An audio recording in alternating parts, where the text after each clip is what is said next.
So this is some modelling that's been done down in the Kosciuszko area and down around Sydney. And the take-home message here is that fire frequency and intensity decrease in unlogged forest. So unlogged forest has less likelihood of burning. The fires are less intense, and that relates to also the time since disturbance. All right? So it's a no-brainer, really, when you think about it. These are forests that depend on fire. So there's nothing wrong with fire in these eucalypt forests. This is a normal process, a normal cycle. But when we get involved, of course, we start clearing, we start burning regularly, we start inflicting forestry on these landscapes, we reduce the size of the trees, we increase the shrub layers, we do a whole range of things that exacerbate the likelihood of fire, increase the likelihood of fire, and increase the flammability of those sorts of sites. So that's just a little insight into fire behaviours in modified forests.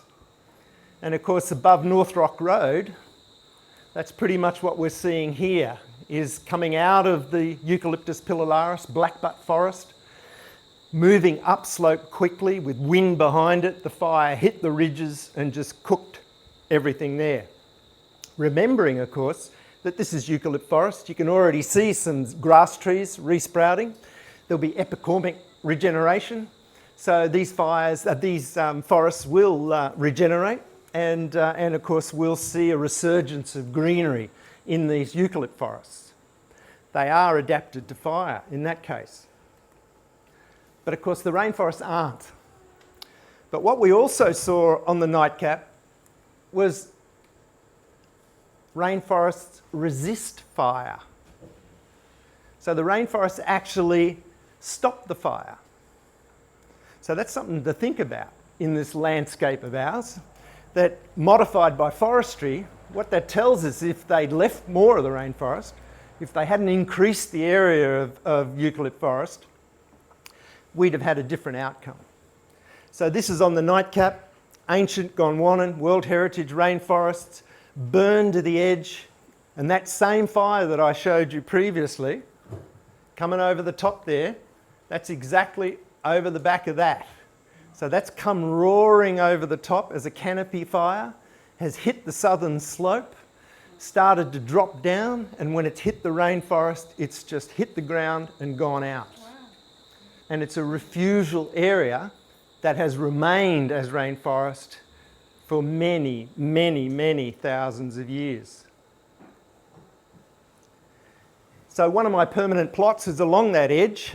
So that's me standing, looking into the rainforest, looking southwest. And all I did was turn around, literally, not move, just turn around, and that's looking the opposite direction. So that line, there's very few sharp lines in ecology. In fact, my mentor, Professor Len Webb, once said, there are no straight lines in ecology, except when there are straight lines. And that was one of them. Right? You wait a lifetime to see something like that. It's remarkable stuff.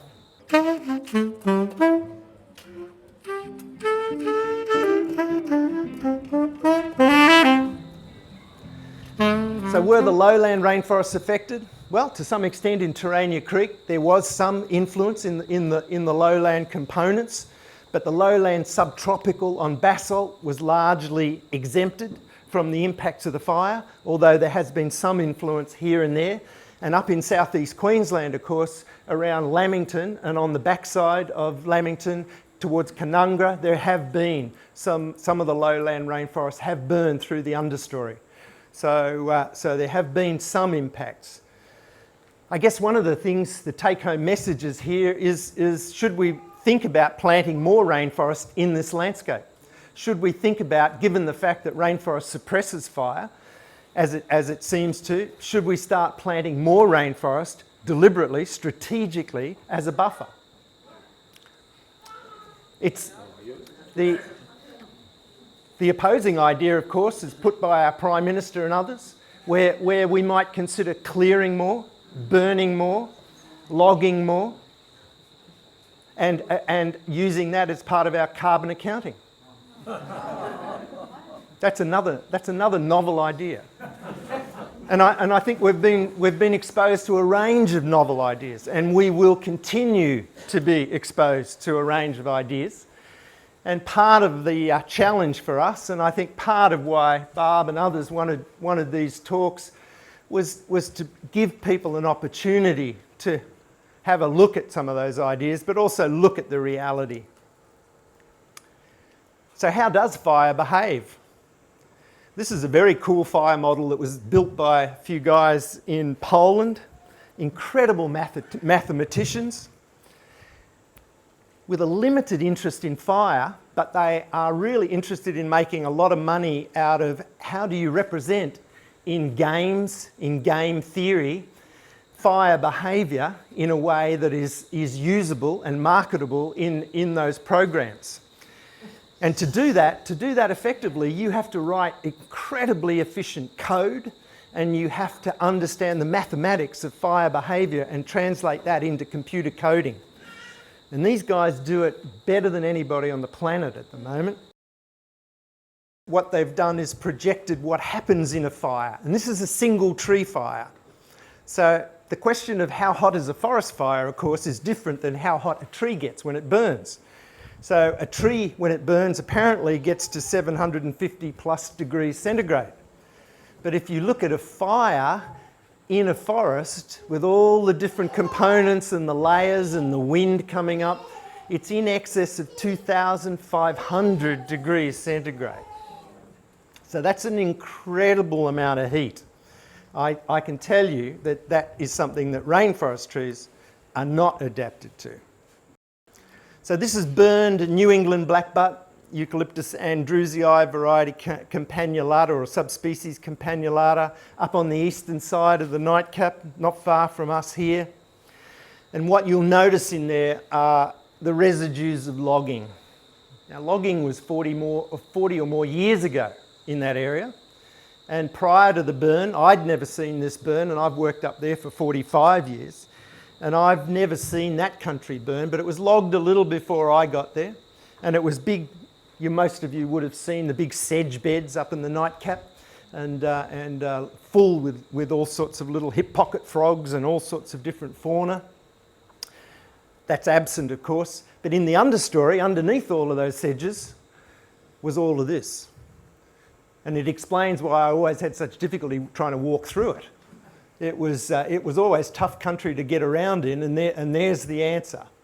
So 40, 50 years later, this is what's exposed, this huge amount of logging debris. And of course, the intensity of the fire as a consequence of that being in there exacerbated the impacts in many places on the rainforest.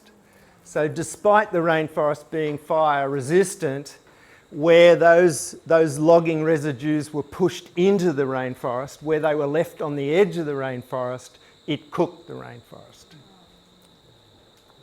So we didn't get away. Again, you can see the chainsaw cut head of the tree, and you can see it running into the rainforest. And by chance, of course, there's threatened species there as well that have been impacted.